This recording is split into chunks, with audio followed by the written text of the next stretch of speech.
Welcome to the SJ Child Show. This episode is sponsored by Water and Body Basics.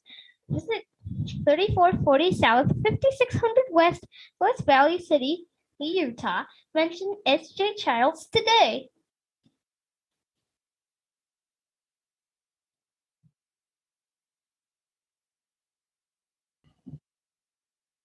Hi, and welcome to the SJ Child Show. I'm your host, SJ Childs, and today I have a special friend, guest, fellow podcaster, fellow author.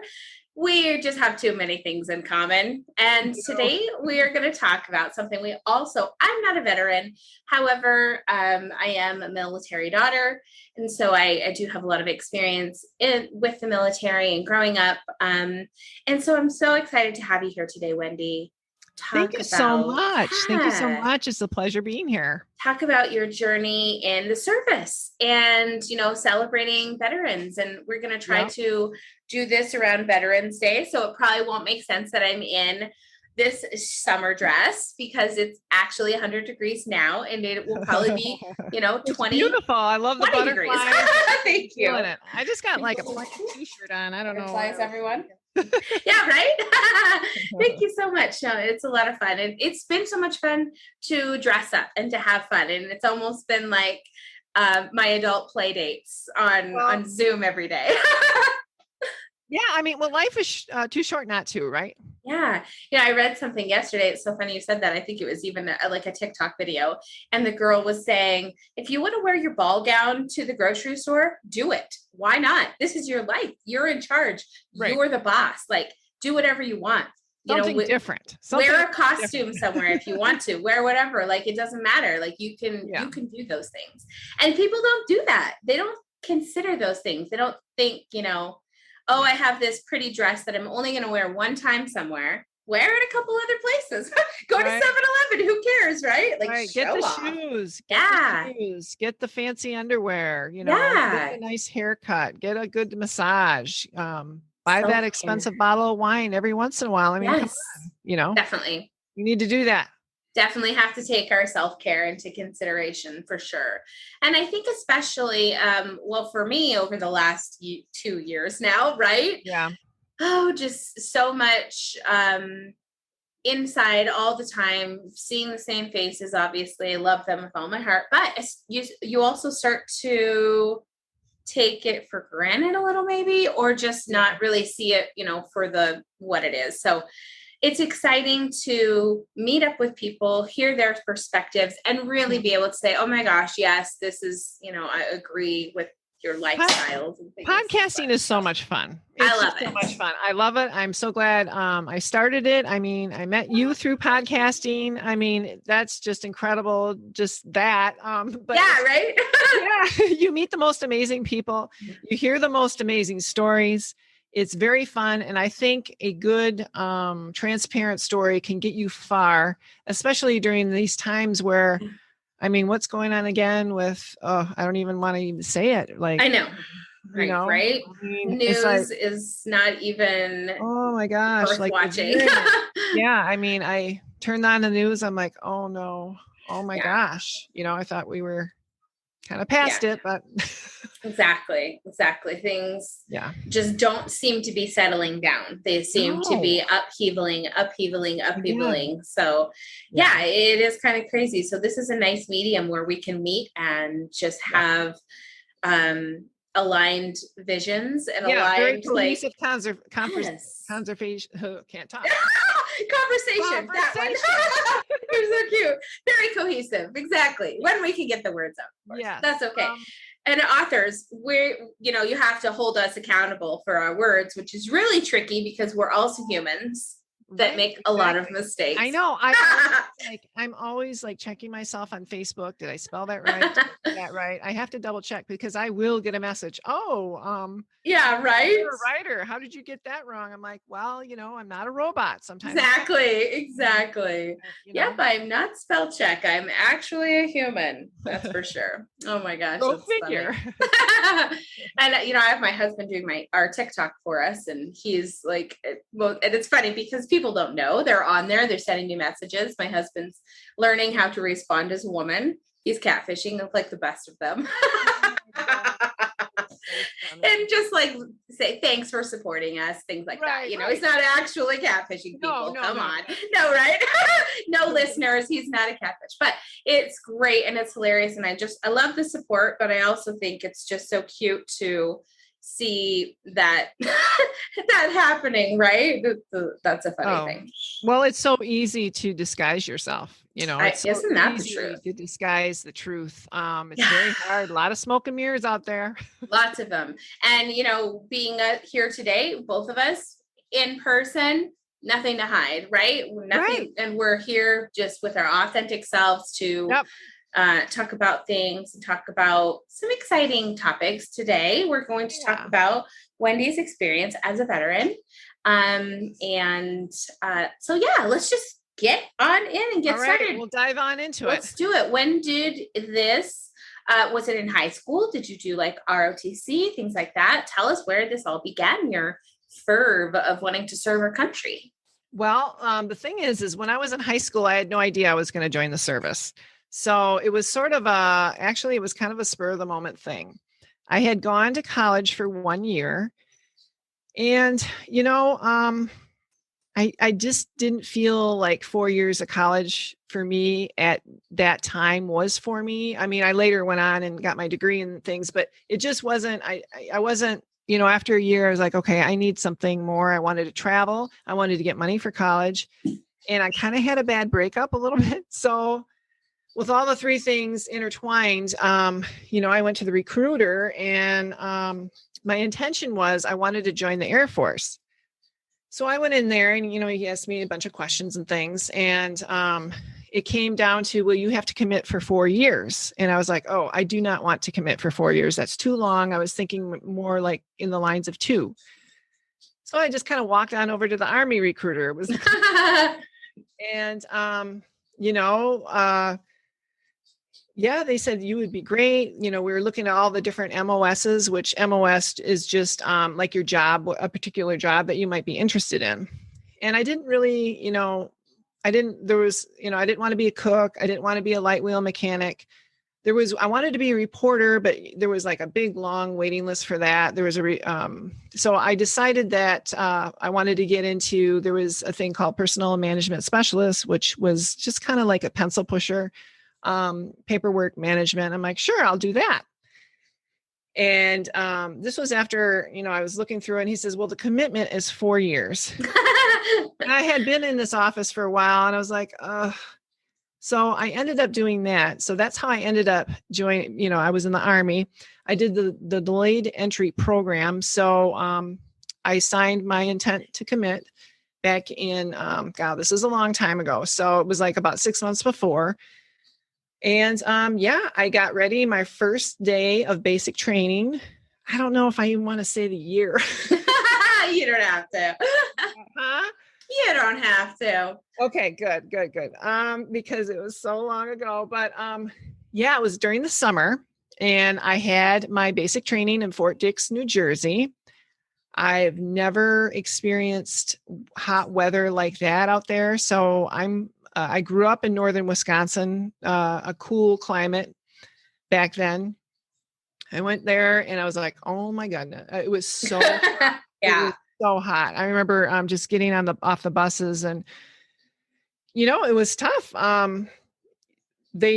We went to our base in the middle of the night on a bus, and they do that on purpose to disorient you. They don't want you to know where you're going to be. So you get off the bus and before I even got off the bus, I could hear all this yelling. I could hear the yelling outside and I'm like, oh, you know, what's going on out there? You know, you see these movies where the, you know, officers and sergeants or whatever, they're yelling. That's true. They do that. Now I don't know if it's like that anymore. I don't know if they've softened it up a little bit because I don't know. But it could be not. It could be just the same. I don't know. But anyway, so I could hear him yelling. And as soon as I got off the bus, they were yelling at us and just I was like, oh my gosh, it's very intense. And, you know, you have to take a series of tests. You have to be mentally able and physically able. They kind of weed out, you know, they want to make sure that you can stand get through basic training and get through the mental, because you're going to go through a lot of mental things, right? Because they do a lot of yelling, and they really try to instill within you confidence and things, but you don't gain that right away. Yeah. Because what they do is they'll find your weakness. They'll find it. And everybody has one. And sometimes they'll exploit it, sometimes not. It just depends. You really want to keep a low profile when you're in the service. You don't really want to ask a lot of questions in basic anyway. You just want to keep your eyes ahead and just do what you're supposed to do and get through it. So, I had 8 weeks of basic training, and it wasn't easy. I think the hardest part for me, the two things that were hard, it was difficult for me to qualify on my weapon. I didn't qualify right away. I qualified within the 8 weeks time. You have to do that. If you don't, you become a recycle. Oh, And believe me, no one wants to be a recycle. That means you have to redo you have to do it again, basic training.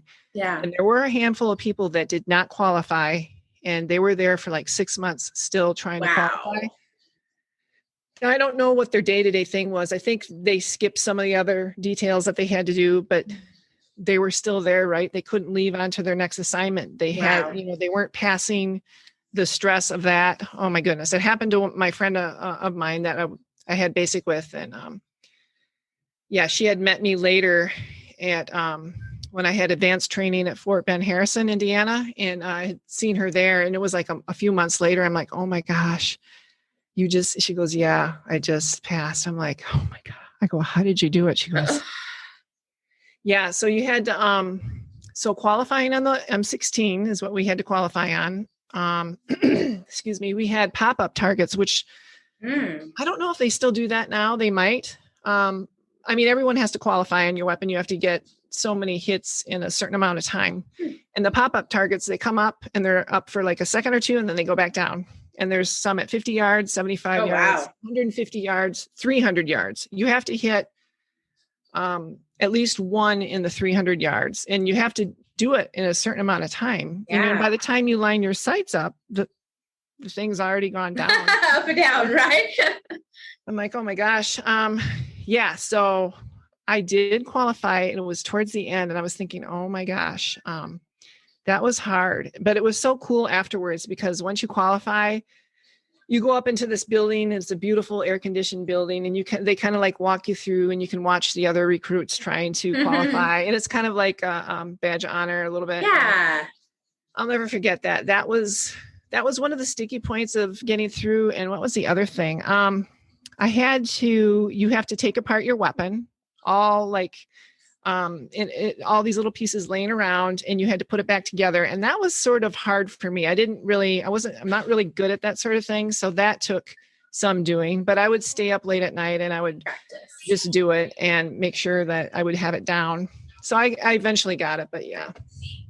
That's crazy. Oh my goodness. I know. We don't think about that as civilians. Like, we don't have to go through those types of stresses or things.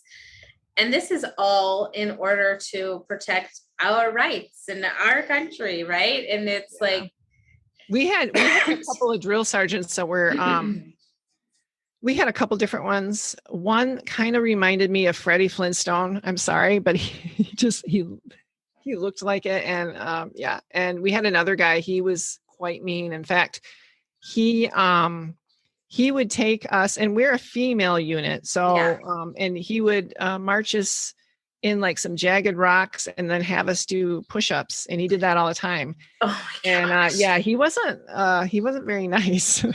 Yeah. Interesting. Yeah. There was one girl there that kind of reminded me of Goldie Hawn in Private Benjamin. Mm-hmm. Yeah. She was, yeah. I don't know. It was so long ago, and I'm thinking about all these things that happened.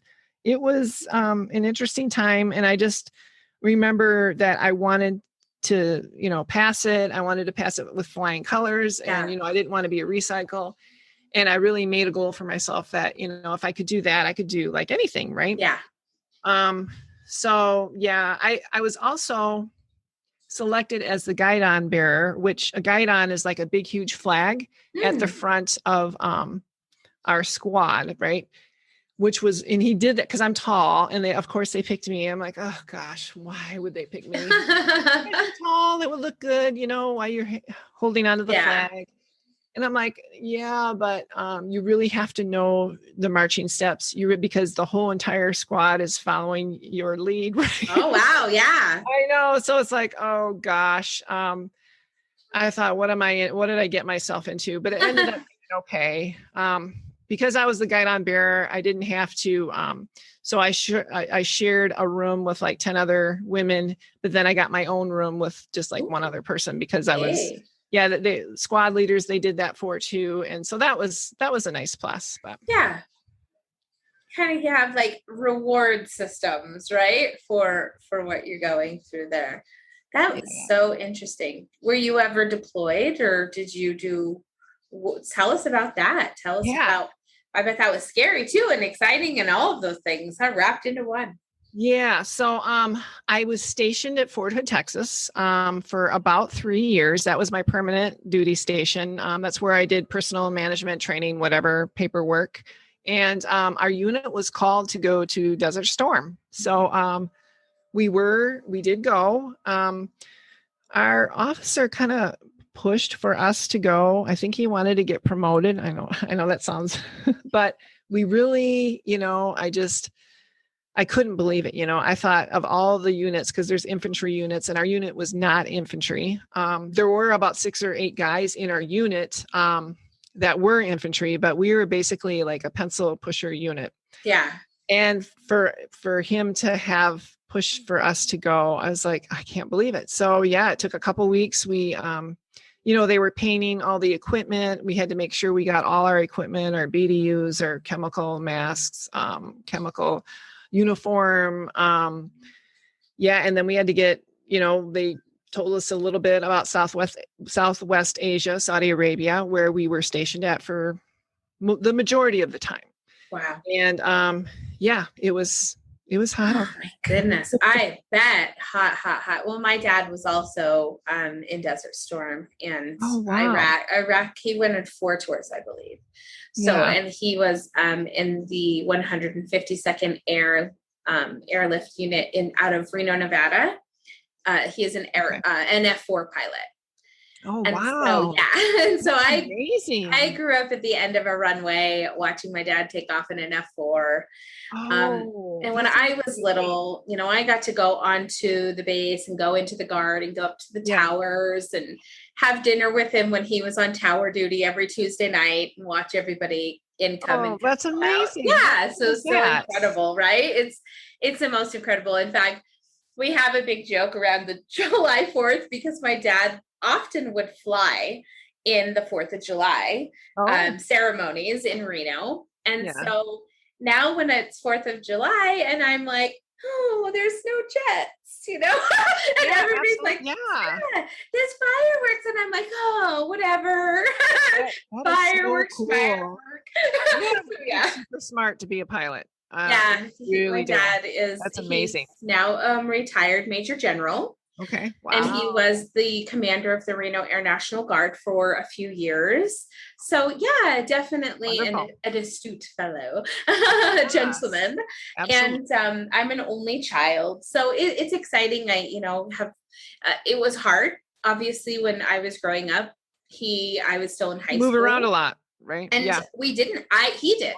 Okay. He left a lot and I stayed. And my parents were divorced. And so I had a lot of house sitters, a lot of friends of the family who would stay, or, people that would just come and stay at the house while I would go. It was definitely a strange way to live or to think about growing up.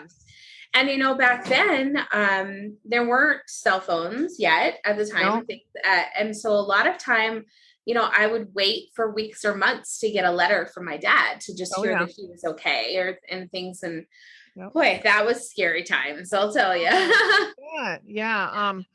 So I do recall our first night out in the desert. I do recall that. And it was crazy. So we set up tents. We had probably about 8 tents, 3 women tents. I don't know. The rest were guy tents. Yeah. Officers would have their tent, and it was just so bizarre. So yeah, we didn't stay in any brick and mortar type building for about 8 months. So it was just Wow. tent. Yeah. So the first night we were there, it was late at night, of course, and we had been setting up all day long, and we were just tired and sweaty. And we went to bed. We had these cots. There was like about 12 women in our big tent, and we were, fairly close, sand bottom. And so I woke up the next morning and I look under my cot and I see this track mark under my cot in the sand. And I thought it was a snake. It looked like that, not, just the tracking of it. And so this girl who is just like, she was like the comedian of the group. She would always make prank jokes and things. So of course she gets up screaming, "There's a snake! There's a snake under my duffel bag! There's a snake under my duffel bag!" Right? And we all thought she was joking. No one believed her. And I thought, I see these tracks under my cot here. And I just kind of walk towards her duffel bag. She goes, "It's here, it's here." I'm like, okay, well, let's look. And there it is. There's a pit viper snake, same color as the sand, coiled up underneath her duffel bag. Oh my gosh. And I'm like, oh my gosh, I hate snakes. I can't stand snakes. And I hightailed it out of there. I said, "Get out of here." And anyway, make a long story short, there was a couple of the guys brought golf clubs and killed it with a golf club. Oh my gosh. Yeah, I mean, just clubbed it. Oh, that's crazy. But that was the only time we saw a snake. Wow. The only time was the first night, or first morning, I should say. Scare you right into your, right?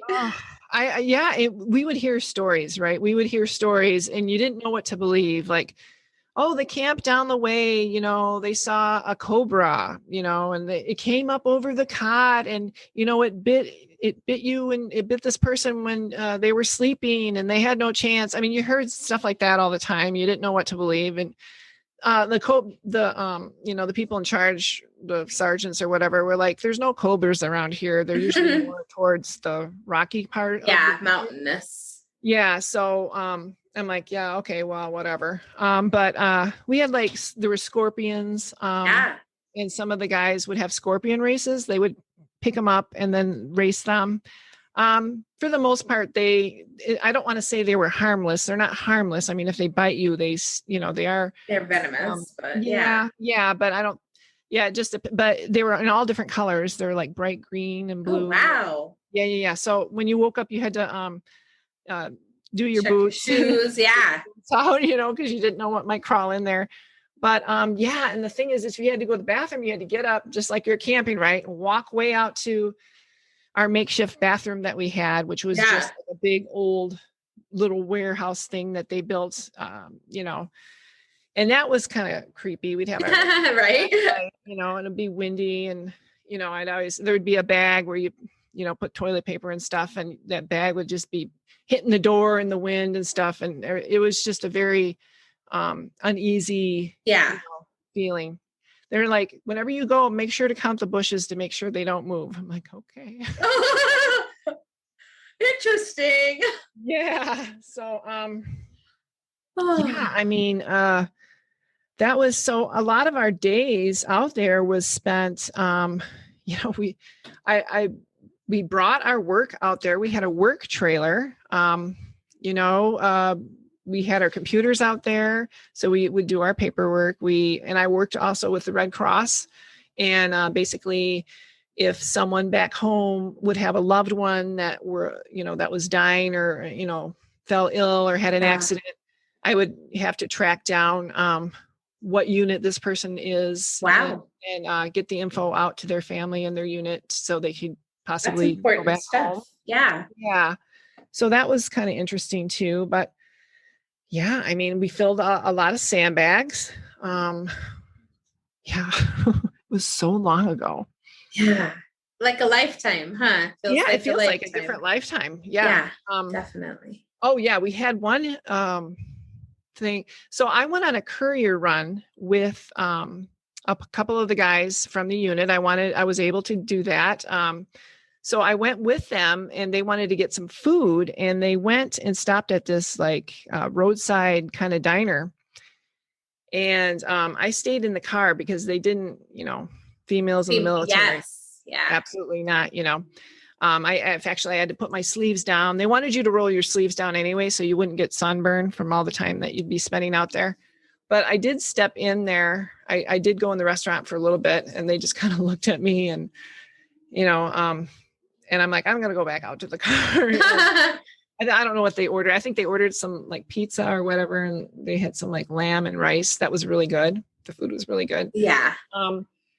Yeah. Cause I did lose a lot of weight out there, and I had no real business losing weight, but stress and everything. We had MREs, meals ready to eat, which is just little meals that are in plastic packages. And also bee rats, which really they're just bee rations of food that you just pour water in, and it just, it pops up. So I don't know. Yeah.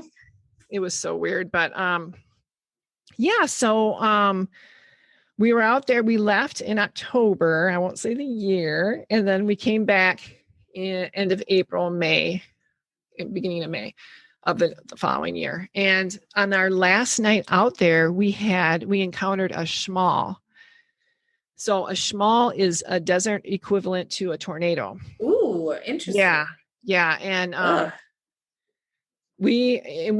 sergeants knew that it was coming because he was like, there's a storm coming. There's like a big, this wall of sand, complete wall of sand. And we could see it because, there's no trees, there's no nothing. Yeah.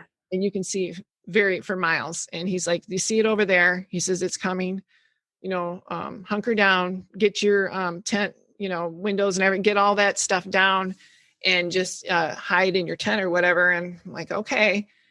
And let me tell you, it was bad. It hit us really bad. We had, so the 12 females that were in our tent, we were holding down the tent because it was just so. Did any tents blow away? Yeah, we had one that blew away. Oh, heavens. The tent went off.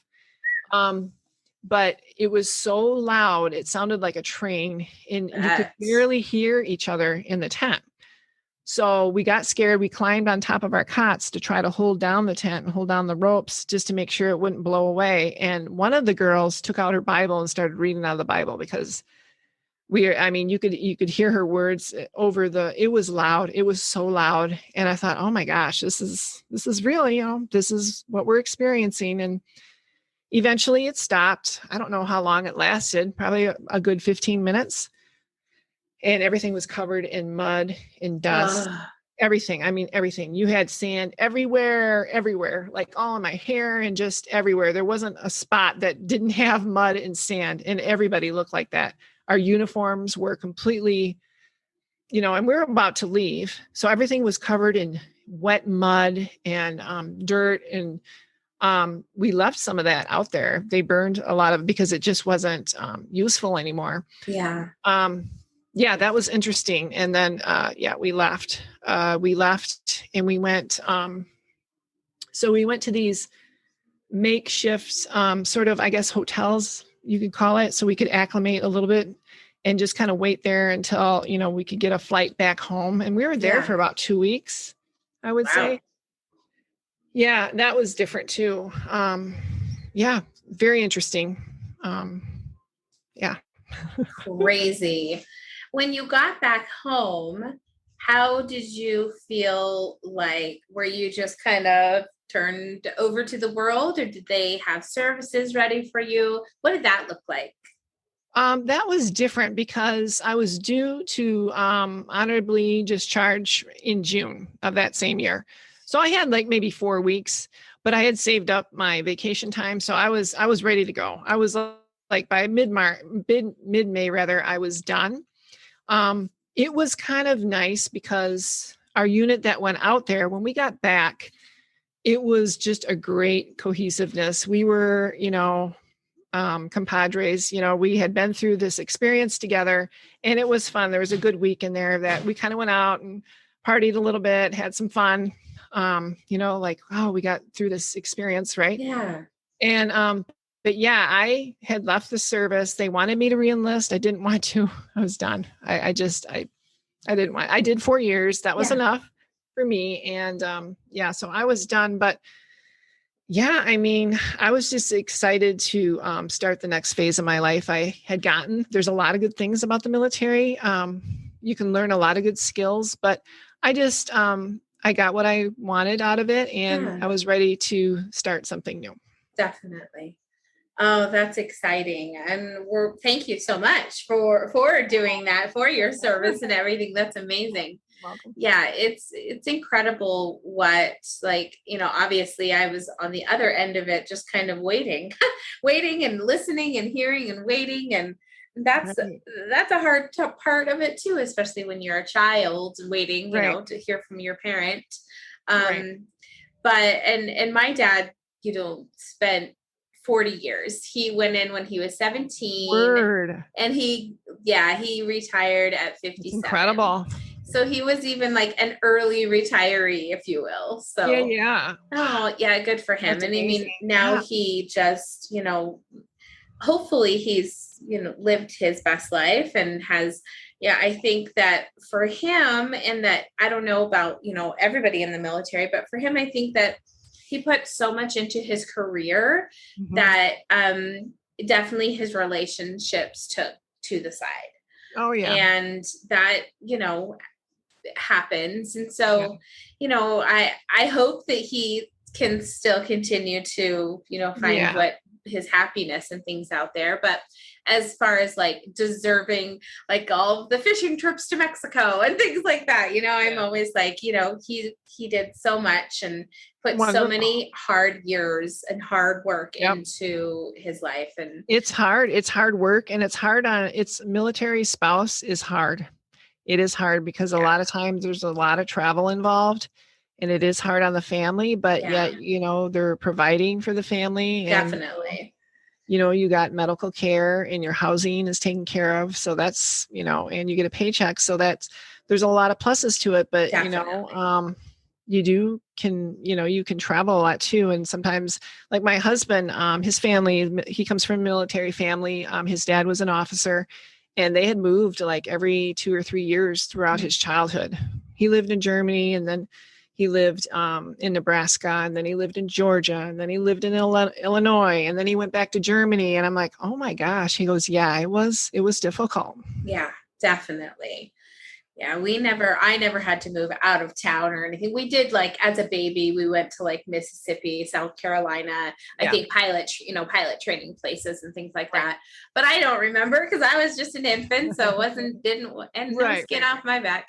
But so then when we were in Reno, and he just did a lot of things for the Guard in Reno. So I was able to maintain my life there. And then Salt Lake City, my mom moved to Salt Lake City when I was like 13. So I would just come back and forth from Salt Lake City to Reno throughout my existence until, the fateful day of 18. And then I never came back to any of them. Okay, I came back, but I ran as far away as I want to go to Salt Lake City. I'd love to have you here. I would love to come visit. I hear a lot of great things. I would love to. It's great. Being from originally from Nevada and having lived in, Oregon, California, and other places, I think that it's good because I have a perspective of what people are like in other places. Yes. But I think if you're from Utah and you've only been in Utah, you only understand that people judge you up and down for every single thing all day long in every way. Oh, so, it's like that. It's hard. I think it's probably like that everywhere. You just have to find your tribe that don't do that, right? It's hard because I do feel, I think it really is good to experience living in different places. Yeah. It gives you different perspectives, right? It just kind of broadens your horizons a little bit, and like, oh, okay, it's not like this here. It's a little bit different. Oh, okay. I gotta pivot myself and, exactly. Adapt to your surroundings. And I think that's one of the takeaways that I got from the military is my ability to adapt to certain situations, to all situations, really. It's very good that way. Definitely, huh? It forces you to. So then you have the empowerment inside of you to know that you can do it. And that's just life-changing. I agree. I'm so glad that we got to have this conversation today and to do this recording. And like I said, we'll just be putting this out around Veterans Day so that we can celebrate your time serving our country and all of our veterans, and just so thankful and grateful to them. And, you know, I have done a couple other interviews. So if there are, you know, resources, you can reach out to, there are often Veteran Chamber of Commerce's or Wounded Warrior. There's so many different Wounded Warriors is such a good project. Yes. It's really well needed. There is a lot of, you know, veterans and soldiers out there that really need the help. Right. So that is such a good organization. Yeah. I recently you probably saw the one with April Imani Smith, where she has a company called She Is Creations, and she helps women coming out of the military to help reestablish their life as a civilian. That's so fabulous. That is so wonderful that she's doing that, because that is a little tricky. Yeah. You know, trying to find yourself in the civilian world after you've been in the military world, it is a little bit different. Yeah. A lot different take. Yeah. Right. And so it's interesting. And I even see my life and how, you know, I obviously wasn't in the military yet. My household, better believe, was run extremely strictly and clean and strict and on time and with respect. And, you know, I think that a lot of times, he probably didn't mean to make me kind of be, you know, his person in charge of others or whatever, but, you know, Sarah, clean up this for this person. Sarah, do this. And it was, it was a lot of good habits. That's true. In the military. I never used to like to run. I hated it. In fact, I would run and throw up. And the military actually got me into running, and I run to this day. Exactly. Now I can't do it every day. My knees are getting, but I do enjoy it, but I surely didn't. Wonderful. Yeah, definitely.